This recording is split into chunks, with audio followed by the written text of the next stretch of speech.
About a month ago, I did a video on paleoconservatism and on does it mesh with modern third positionism? And no, I don't think it does. But what American political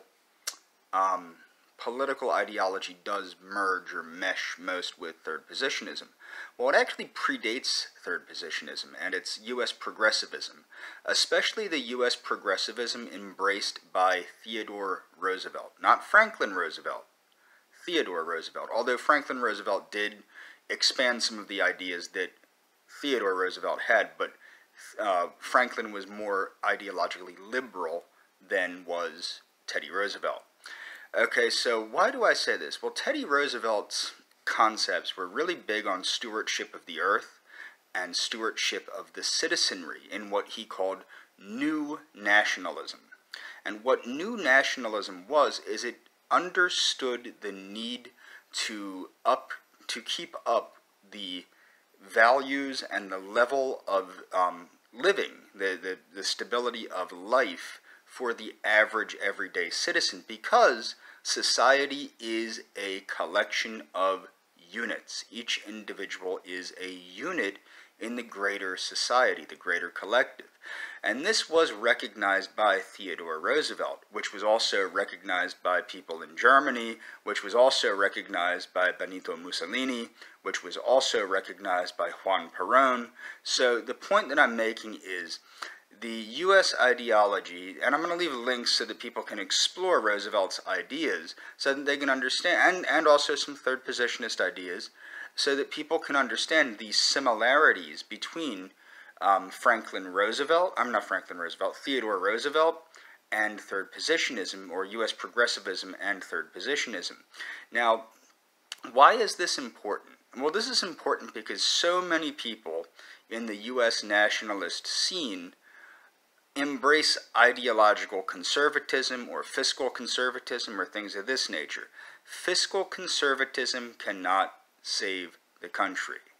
There needs to be big sweeping changes technologically, which will actually not necessarily be profitable. And you saw this with Juan Perón in Argentina when he built the dams, the hydroelectric dams, which was an investment in the infrastructure, as well as investment in the public transportation infrastructure and the roads and things like that. There are things that are not profitable. This is a big thing, as everybody knows. I support life extension. Well, life extension research, particularly looking into substances that extend life and also into genetic research to genetically modify humans so that they can live longer, it's not profitable. The basic science that we need to do that is not profitable. So it doesn't get done. And that's a problem. So if you think with a money mind, as Charles Manson called it, he called it the money mind.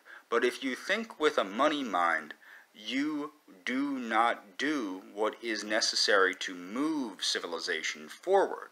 So you have to think for what is best for the collective, and that is usually what's best for the individual. But people don't want to think that. They want to think that they're some kind of lone wolf that can, they're the leader of the pack and they'll succeed no matter what in spite of everybody else and da-da-da-da-da. No, basically the success of the individual does depend on the success of the state, and the success of the state depends on the individual if we choose to live in civilized areas. It doesn't in the woods or in the wilderness. There, the laws of the jungle are basically what judges you. However, it's interesting because many people that embrace anarchism or things of this nature are not the most physically adept at taking care of themselves or the physically adept at defending themselves from something. I know that because I've survived quite a bit in my life, and I don't think a lot of these anarchists and blue hairs and things like that with the pink hair, blue hair, green hair, and their heavy, their wide circumference of their midsection and their scrawny little arms, I don't think they're capable of surviving some of the things that I've personally survived. Many people aren't. And when that happens, it does change your outlook quite a bit. When you start seeing how our government blows money on foreign countries that are essentially our enemies in many ways, and takes, like with the stimulus package that was passed by the Trump administration, a lot of that money, I mean, this $1,000 he gave anybody, which I didn't even get mine yet, not that I care, I don't actually think I will, but, you know, big deal.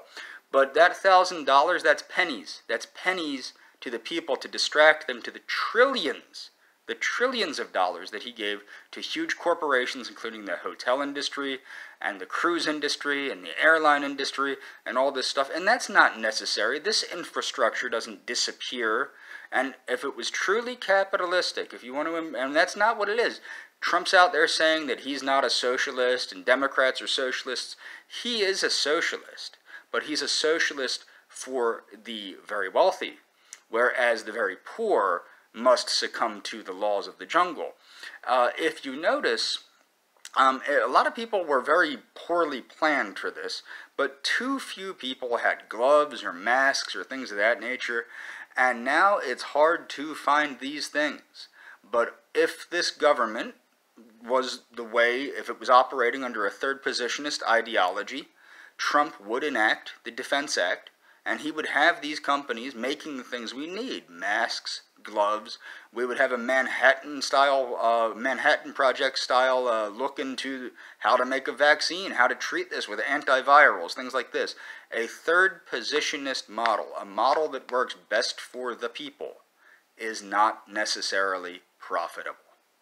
And I can get more into that with later videos, but that's my opinion. The American political ideology that meshes most seamlessly with third positionism, whether it's German third positionism, or Italian third positionism, or Spanish third positionism, or Argentinian third positionism, is U.S. progressivism. And that's my opinion on that.